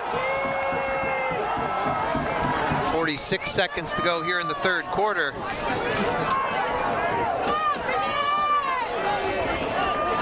Rain light but steady. Probably affecting the ability to throw and catch it. You can see the official is holding the ball too as they try to keep it dry, and now the Bulldogs are forced to take a timeout. Coaches aren't pleased with the back judge raising his hand as that play clock ran down for fear of a delay of game. So timeout here, Bedford. They trailed 21-7 with 46 seconds to go here in the 3rd quarter. Our next broadcast, assuming the Bulldogs win this game, which is a big question mark, we will be covering the championship game on Saturday, next Saturday, the 30th of November, a 1 p.m. kickoff against either Exeter or Londonderry. That's the other half of the bracket, and that game is going to be played at Exeter tomorrow. Now, the winter sports season will begin with boys basketball versus Nashua North. That is the home opener, December 16th, 7 p.m. from Bedford High Gym. And then after that, the Friday after, December 20th, the boys and girls doubleheader against Bishop Girton. Boys team takes the court at 6:30. Girls at 8 p.m. We'll have those games for you on BCTV and Bedford 105.1. That's always a fun night when we can do those back-to-back games. Likely be on the call for the boys, and then Lauren Fox will likely join you for the girls. 3rd and 4 on their own 19-yard line. Bulldogs ready to go, sending Helton in motion out to the right-hand side. May goes empty backfield, looks out to the right. Now he's going to scramble ahead, try to get it himself. He's got it. He has the 1st down. And the Bedford Bulldogs, on the legs of Jack May, will get a 1st down and move the chains again. Just keep moving the sticks. That's the mission here. Well, move the sticks, but you also have to get points as they're down 2 scores here. 21-7 is the score. Yeah, it's taking a while too. You're right. I mean, a long drive here is great. Cut it down to a 1-score game, but then you have to get the ball back and score and tie it up. We tick inside 20 seconds, and the conditions from a weather perspective are deteriorating. May tries the double move out to the right-hand side. Landed. Elsmore was trying for it. Now we're going to get a late hit out of bounds. I believe that's Caruso delivering a blow 2 or 3 steps out of bounds. So that'll be an unsportsmanlike late hit and give the Bulldogs a free 15. You can see here 2 steps out and Caruso with the hit. So fairly easy call. Personal foul, late hit, and the Bulldogs will move ahead 15 yards. That should get them out towards the 45-yard line and a 1st down. And it stopped the clock too. Just 7 seconds to go here in the 3rd quarter. But it's another play in the 3rd quarter that you can pick up here. A couple more yards. Time is actually a factor here, even though we've got a whole quarter to go. They've got to start scoring. They got to start moving the ball. Absolutely. The Astros with 21 points of their own in the 1st quarter, so obviously it's feasible, but they do have some work to do. 6.9 seconds to go in the 3rd quarter. 1st and 10 for May and the Bulldogs offense. Blitz. May takes the snap. Helton takes the handoff, goes to the right, now cuts it back to left. He's got some room. He's out to the 40, down to the 30. He's down to the 20, the 15. He's getting chased from behind. Changes his angle. He's in. Touchdown. Brody Helton, 55-yard run on the last play from scrimmage in the 3rd quarter. 21-13, no flags down, and the Bulldogs come up with a huge play at a pivotal moment. What were you saying about scoring some points in a hurry? Going into the fourth quarter down just one score is huge. And what a backbreaker here for the Astros, giving up a 55-yard run right down the gut. I mean, he ran right through their defense. He did, but he's shifty enough. He changed his angles, tried to avoid the tacklers from behind, and did a great job. Snap is back. The kick is down. It's blocked. Huge block coming off that right edge. Jamison Isaac gets a hand on it, and it stays 21-13. You see here on the replay, look at that left edge coming right around the corner, diving and getting a hand on it. Jamison Isaac comes up with a huge play, and it's still a one-score game, but now it's going to rely on a two-point conversion potentially if the Bulldogs have the opportunity. Yeah, Isaac's been huge in this game. He's really been making the plays, and that speed, again, getting around the corner. No one touched him. He was totally unblocked on that play.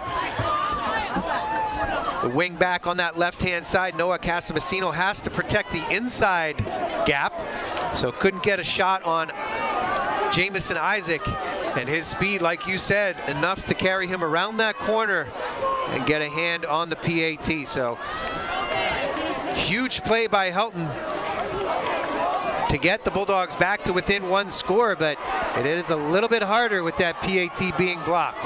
Yeah, and the Bulldogs at least have a momentum here, scoring on their two possessions in the third. They flipped the script on the Astros. Astros are the one dominating the first half. Now the Bulldogs moving the ball, scoring points. That big run by Helton to end the third quarter gets them within one score here. And now the next hill. Let's stop the Astros on this possession. And what a change for the Bulldogs. Again, that first quarter was a disaster for them, and now this third quarter has been coming up roses. The fourth quarter is ready to start. 12 minutes on the board. Zach Petrie ready to kick things off from our right to left as the team switch ends. He makes his approach, swings his leg through, and squibs it down the left-hand side, taken at the 28-yard line. That's Spellman. Tries to get back into the middle, and he's swarmed at the 30-yard line. It may give him forward progress at the 31. Fields a kick at the 24-yard line, brought down at about the 30 by... And of note, Harry. Yes. We said the Bulldogs had a long way to go. That drive started on their own 1-yard line. 99-yard drive. With a 55-yard touchdown run by Helton. Incredibly impressive by the Bulldogs to persevere in a tough situation and bring it back to a one-score game. The Astros now. I completely forgot they started at their 1-yard line. That makes it even more amazing. Too tight set for the Astros. Handed to the second man through. He's got some space, and the ball comes out. It's fumbled, but covered. Caruso jumps on it for the Astros, but again, that's just the type of game-changing play that the Bulldogs are looking for. Morrison hit as he's 5 yards down the field. The ball gets stripped out. None of the Bulldogs can jump on it, but it'll be second and we'll call it 3 after a 7-yard gain for Matt Morrison. Yeah, the ball is going to get a little wetter, a little colder here. Conditions getting a little worse. And we saw the Astros go into a formation we hadn't seen quite yet. 2 tights, 3 backs in the backfield behind McDonald, and they're doing the same thing here. Offset, power right. They'll hand it to the second man through and getting hit right away. Cutting through that offensive line, Jake Sheff will have a tackle for loss. Yes, Sheff.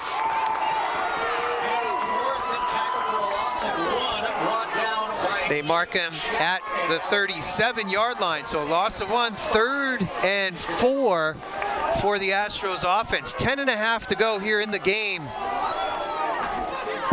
The Bulldogs putting together a few plays here to give themselves a chance.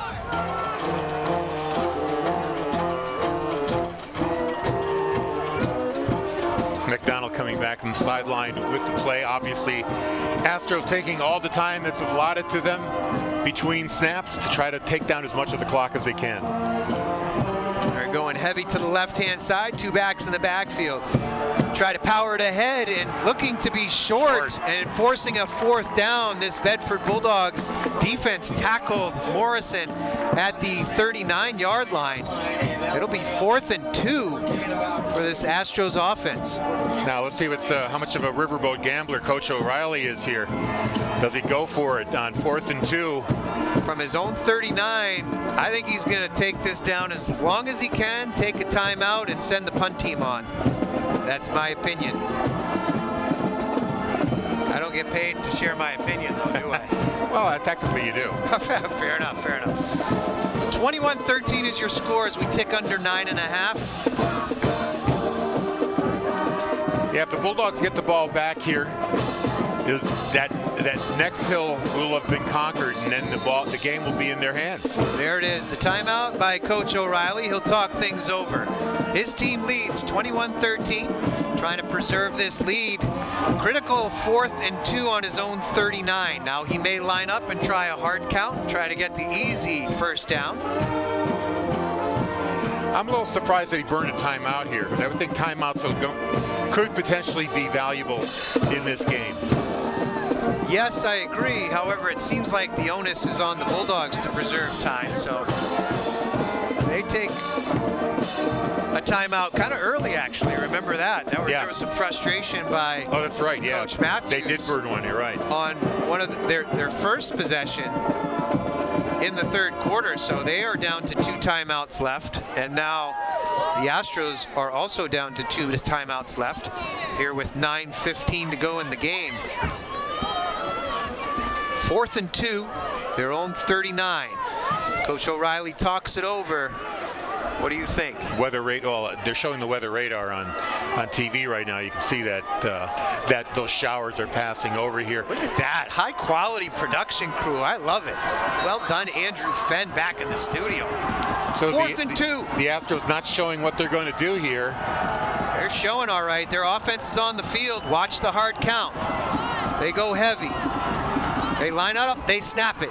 They hand it off to the right-hand side ahead, very close, and the second push is going to give the Astros a 1st down. They made it out past the 41-yard line. They moved the chains, and that was a big play for the Astros. Yeah. And that's showing a lot of faith in your players. Coach O'Reilly deciding that he's going to trust his players to make a play here. He trusted his players to make the play. They made the play. They needed 2. They got 3.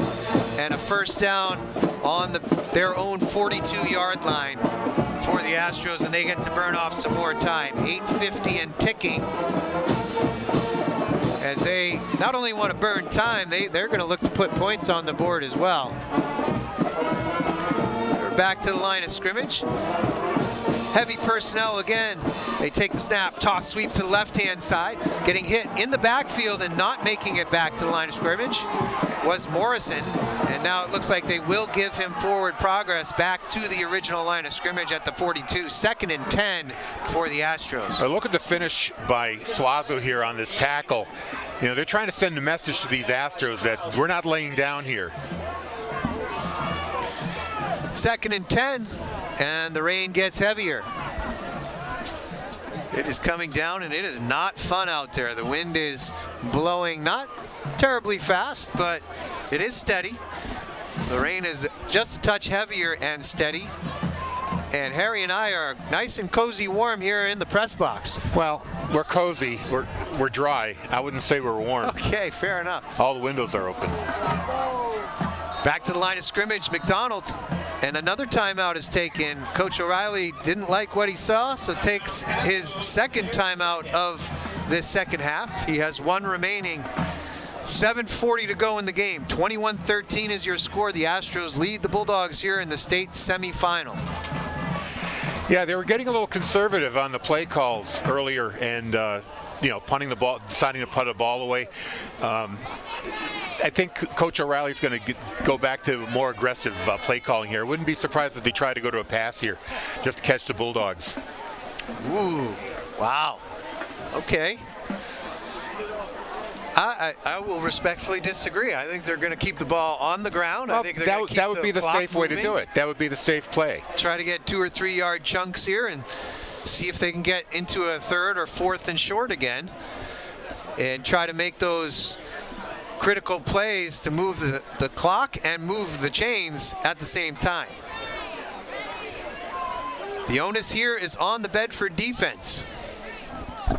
21 points for the Astros, all coming in the first quarter. Their offense trying to get back on track to run time, potentially put points on the board. Here the Astros have a 2nd and 10. Heavy personnel again, 3 backs in the backfield behind McDonald. He's under center, takes the snap, second man through, up the middle, ahead for 6, maybe 7 yards, now 8 yards. They mark him at the 50. It'll be 3rd and 2.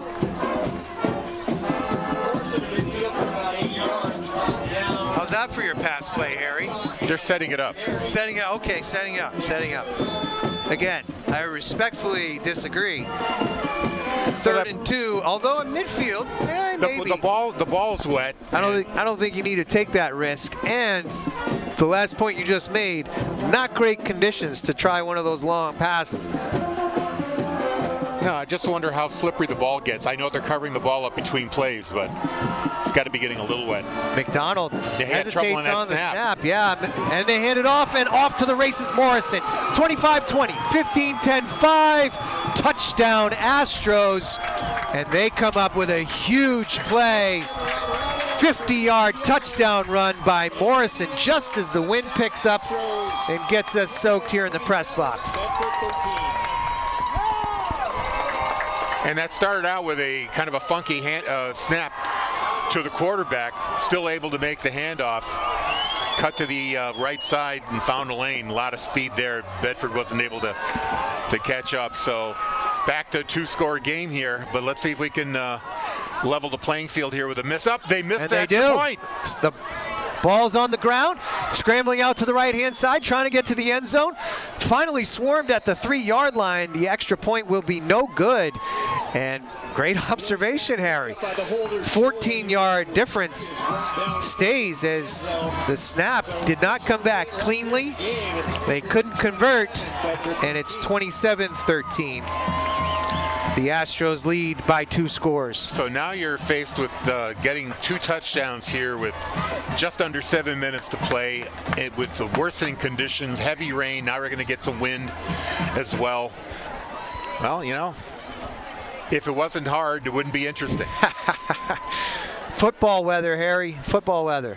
You know, the one thing about this playing field, though, it's an excellent field, excellent drainage. I don't know how slippery the turf gets, but you know there's not going to be any standing water. Important factor there for both footing as well as sloppy conditions for the ball, as it potentially will skip around on this kickoff here. 6:48 to go in the game. An impressive 50-yard touchdown run from Morrison, again showing that incredible speed, his 3rd touchdown on the game. And all set up by a 4th and 2 conversion they took in their own territory. 2 rushing touchdowns and a pick 6 for Morrison. Have a game, kid. And ready to kick it to the Bulldogs, John Pappas. Takes his run up, swings his leg through, and kicks it down to the 12-yard line. Durso will take it from there for the Bulldogs. Gets past the 25 and is upended at the 27, where the Bulldogs will come back to the field to try to make it a 1-score game again. Durso receives it at the 12. Well, only 73 yards to go this time. After a 99-yard drive, it's a piece of cake. They mark him at the 28, so 72 to be fair to the Bulldogs offense. 6:42. 4 receivers set for May. Helton behind him in the pistol formation. 3 receivers out to the right, 1 split to the left.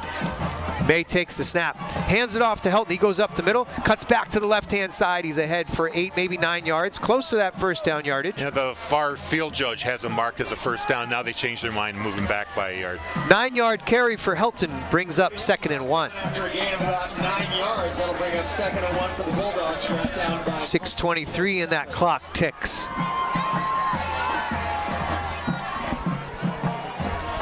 Do they stop the clock if the official has to tie his shoe? Well, Possibly, but the Bulldogs were still in the huddle, so I don't think so. 3 receivers out to the right, 1 to the left. May takes the snap. Toss sweep to Helton to the right side, but it's missed on the interchange. And again, as you mentioned, wet ball, wet conditions creates tough situations. So a backwards play for the Bulldogs. Looks like a loss of 5. Oh, that hurt. You know, you had 3rd and 1, and now it's going to be 3rd and 6 or 7. Well, yeah, 2nd and 1. So now, yeah, 3rd and 6 as they mark it at the 31-yard line.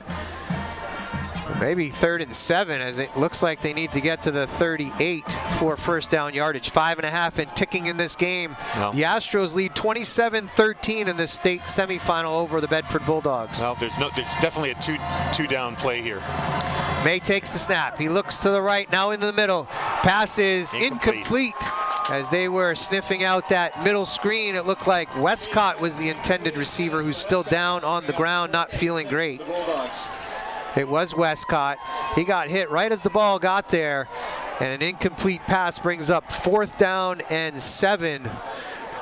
And this might be a tough situation for the Bulldogs here, as they're facing a 2-score deficit, 5:14 to go in the game. Well, this is the season right here. They got to convert this.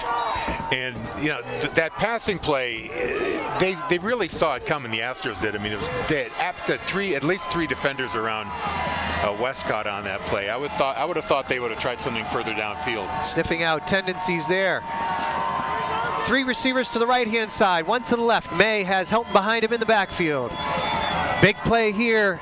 May takes the snap, hands it off to Helton. He gets out to the left-hand side and then is stopped right at the line of scrimmage. Tough play there. Helton gets back to the line of scrimmage, and the Bulldogs turn it over on downs. Now that was tough. I mean, I understand giving the ball to your playmaker in Helton. I understand why you would do that. I really think a passing play would have been more appropriate. I get this is a really tough time to be throwing the ball, the conditions and all, but no.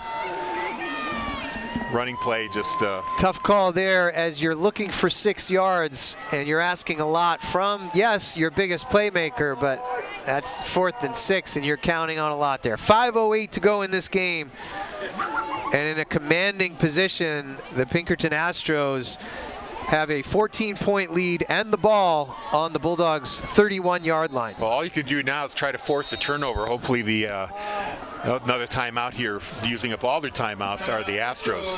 I would have to imagine they're going to be going after the ball, trying to dig it out, trying to hit as hard as they can to dislodge the ball from the ball carrier here. That's about all they can do with 5:08 to go. Grab at the ball, negative yardage plays, try to conserve time. They do have 2 timeouts, so you might be able to force that. Try to push those players out of bounds if they get anywhere near the sidelines. I would imagine the Astros would be smart enough to keep the ball in the middle of the field. But they need 2 scores, and it's just, I mean, if it was a 1-score game, I could see maybe getting the ball back with about 2 minutes left and maybe getting down the field in a hurry, but it's going to be really hard to do here. Down 14 points, 27-13. And maybe we should, it's not over, but we should reflect a little bit on this winning streak that we never talk about, because it goes back through 3 seasons. They had a perfect year last year. They obviously won their last several games in the season before that to win the title. And they had a perfect 10-0 year this year. It could all be coming to an end. They go heavy left side. Quintiliani takes the handoff to the right side over the A-gap for the Astros. He's down to the 26-yard line, as he gets about 5 yards on the carry. 2nd and 5. Yes, Harry, quite a run for the Bulldogs that looks like it will be ending here this evening, as this Pinkerton Astros team, back to full strength, has looked solid all evening. 4.5 to go in this game. The Bulldogs trail 27-13. And the Astros look to be advancing to the finals next Saturday, the 30th. Game time scheduled for 1 p.m. They'll face the winner of Exeter and Londonderry. McDonald back under center. Hands it off, second man through. Looked like a broken play there as Morrison took the handoff. He gets to the 25-yard line, 1-yard gain. 3rd and 4 coming up for the Astros, and the Bulldogs take a timeout here. They're trying to preserve some time. You know what's interesting about next week's game? We still don't know where it's going to be played. It's a mystery. I'm assuming they're going to play at Bill Ball Stadium. That's where the last couple of championship games, the last 2 championships that we called were there. Or no, one of them was at UNH 2 years ago, right? No, they were both at Londonderry, and you know they try to keep those neutral site games. So if Exeter does advance to the finals, I would imagine they may try to move it out of Exeter. Centrally located position between the two of them. I mean, you could play here. You could play here. Yeah, absolutely. They could come right back here. So 4:09 left in this game. We're getting word that it might be Manchester Memorial if Exeter wins. Thank you for our senior executive vice president of operations back there in the studio, Andrew Fenn. I just made up that title. I don't know what he does have as a title. Now he's going to ask for a raise. He might. Hopefully he does. McDonald back under center. Heavy personnel. Morrison, second man through on the right-hand side, cuts it back up into the middle. He's close to a first down at the 20. We'll see where the mark is. Yeah, looks like they're going to give it to him. He's just shy of the 20. They do not give it to him. No. They're going to measure? No, they are going to give it to him. First down, Astros. And that is another nail in the coffin. Not necessarily the final one, but another one. Oh, the Bulldogs showed some grit coming back, making it a one-score game. Unfortunately, they couldn't quite get that last hill. They gave up that 4th down conversion and then the long run to Morrison, and that pretty much sealed their fate. A couple things to note about this game. Again, the Bulldogs had a win streak. We didn't quite mention it by number, but it will end at 26 games. An amazing streak for the Bulldogs, as they are likely going to see that end here tonight. 3.5 to go in this game. Aiden McDonald stares at the clock, stares at the back judge, and will take the snap with as little time remaining as possible. Morrison takes the handoff, goes to the left-hand side. They'll tackle him at the 18. Of note as well, Coach O'Reilly ties Plymouth's Chuck Lenahan for the all-time coaching wins record in the state of New Hampshire. 356 will be tonight, with a chance to break it. Right. I was going to say he in the state championship. Chance to set the new record with the championship game next week, be it against Londonderry or Exeter. Now, Londonderry has been to the last 2 championship games. If they get it, the last 3. Okay. Now we know what kind of rivalry they have between Pinkerton Academy and Londonderry. Oh yes, we do. That is insane. They could fill up, you know, UNH Stadium. Maybe they could fill up Gillette Stadium for that game. Harry, just say the entire state of New Hampshire will be there for that game. That's okay. You can make predictions. That's okay. Bedford burns their final timeout. 3:19 left to go in this game. The Astros lead 27-13 here late in the game. They have a 2nd and 8 from the Bedford 18-yard line. Of course, the Lancers are playing at Exeter. They are the 3 seed, so technically they would have to upset the also undefeated Exeter Bluehawks. McDonald takes the snap, hands it to Morrison. He goes to the left-hand side, gets around the left edge, cuts it back up in the middle, wisely staying away from the sideline. He is marked down close to the 10-yard line and close to another first down, and they move the chains again. 1st and goal for the Astros, 3:09, and as soon as the ball is marked, that clock will tick.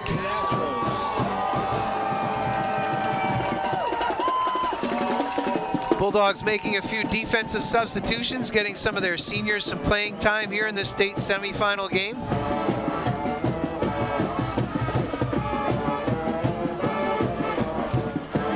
A pretty clear sign that they know that the outcome is all but determined. We are down to 2.5 or so.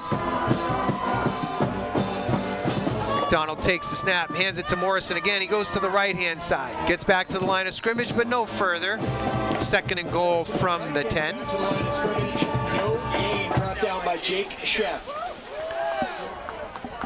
Well, congratulations again to the Bulldogs on a solid season. It looks like their run will end here. Kudos to these seniors too, playing in their last game of their high school career. Some may play at the next level, some will not. A lot of blood, sweat, and tears, hard work, effort. A lot of time in the weight room went into their football careers, and hopefully they are not too dissatisfied overall, as they had 2 state championships the last 2 years. They were trying for the 3-peat, but it will not be. Morrison takes the handoff, goes to the left-hand side. We are inside. Momentarily, we will be inside 90 seconds to go here in the game. 3rd and goal from the 7 for the Astros. Speaking of records, there were 2 other schools that have won 3 titles in a row. Pinkerton being one of them. But the record, I believe, is 4 straight. And that was Central. And did Nashua, before they split north and south, I think they won 4 or 5 in a row. Milford won 4, yeah. I'm talking about D1 though. So McDonald back under center. We're inside a minute to go. He is keeping his offense on the field here. Morrison takes the handoff, goes up the middle.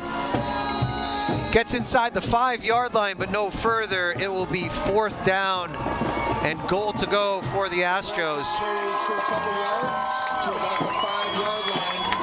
Clock ticks, and we are... Will they have to snap? Probably not. Don't know when they started that play clock. Goal from the 3.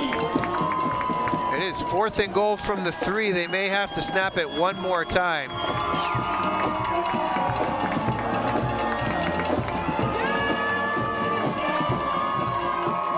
As we run down to 15.